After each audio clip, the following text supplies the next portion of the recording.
Hello, happy Tuesday. This is Darren Roberts, Master Trainer at Impact Training Corporation and the Abundance Accelerant. Welcome to the Tuesday Tickle and Tick show number 15. Today it's a flu jab for you and your business. We're doing things a little bit differently today. Instead of just piling more and more new information to you, what I really want to do is to make sure that we're all implementing the things that we're learning, whether it's from me or from everyone else that we learn from. To make sure we're implementing the things that we learned that tickle our fancy, that we can learn from and reinforce, or that tick us off that we can change. So I'm going to do a bit of a health check today and make sure that we are implementing what we're learning. And I'm going to focus on 3 reminders. One is that for influence, for decision making, emotions are 100% of decision making. 2, avoiding pain is the greatest motivator of human behavior for a quick decision. And the process of to me too, which we introduced last show. And how does that relate to your business and your communication and your level of influence?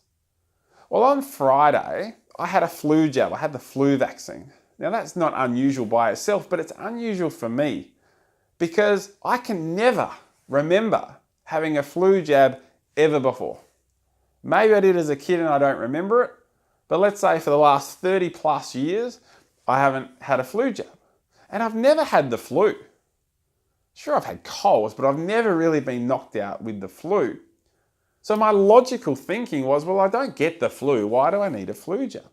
I was also not sure about how the flu worked, and was it just a money-making exercise for the government? If the flu changes every year, how can we possibly predict what it's going to be and build a vaccine for it? But something changed this year. And how does that relate to emotions or 100% of decision? Avoiding pain is the greatest motivator for a quick decision and the process of to me too. Well, let's talk about emotions.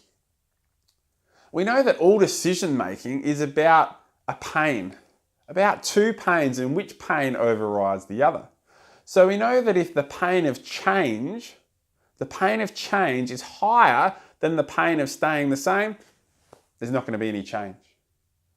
But if the pain of staying the same, if the ramifications of staying the same are higher than the pain of affecting the change, we'll go about making that change. Now, for me, my mum had something to do with that.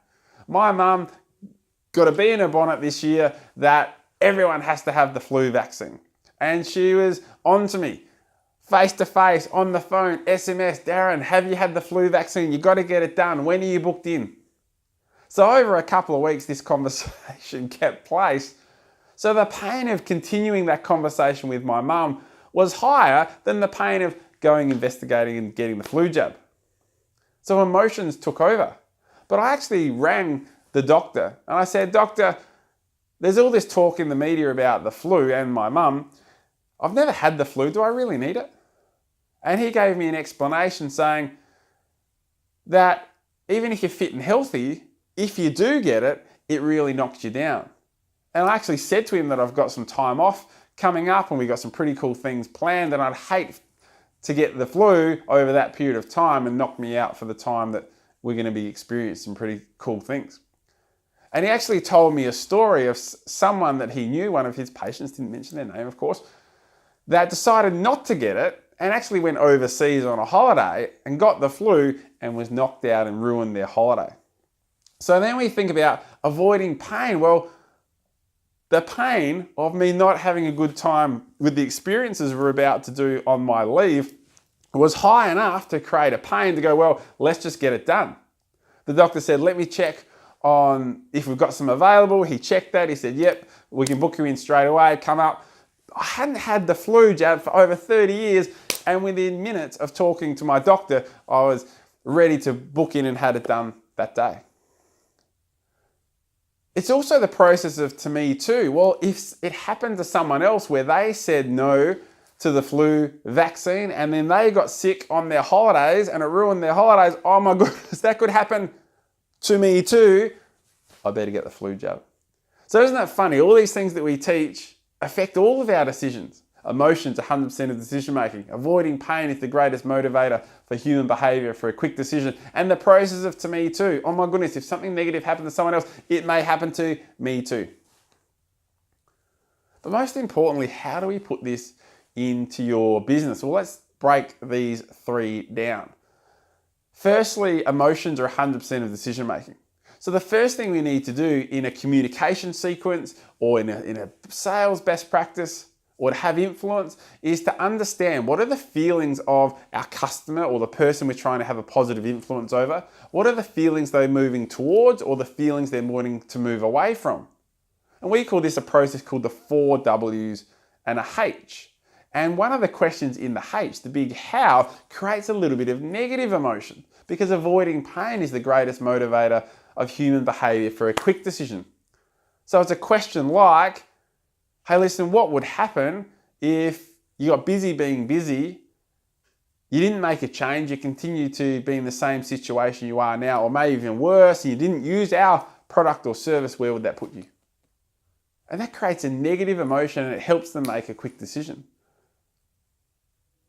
Then, once we know that emotion, we communicate our product, our service, or our message and relate it to an emotion that that person wants to move towards or move away from, because we know that green brain is 100% of decision making. We call that the Phoebe process, and that was in show 7. You can go back and have a look at that.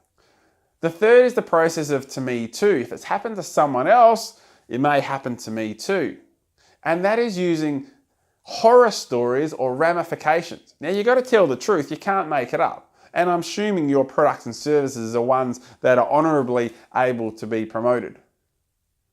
So if you use stories, horror stories or ramifications about your product or service or your message. I remember one of my customers who had a look at our product and service but decided to use someone else, and this is the outcome that occurred, which of course is a negative outcome. We're never going to bag the opposition, but these horror stories or ramification stories can really create that emotion. As long as they're true, we're good to go. But once they finally came back and used my products and services, this is the positive outcome that they installed. So, making sure you're diagnosing a problem before prescribing a solution through the 4 W's and a H. Then when you do talk about your products, service, or your message if it's outside of business, it's a red to green communication. We call it a Phoebe sequence.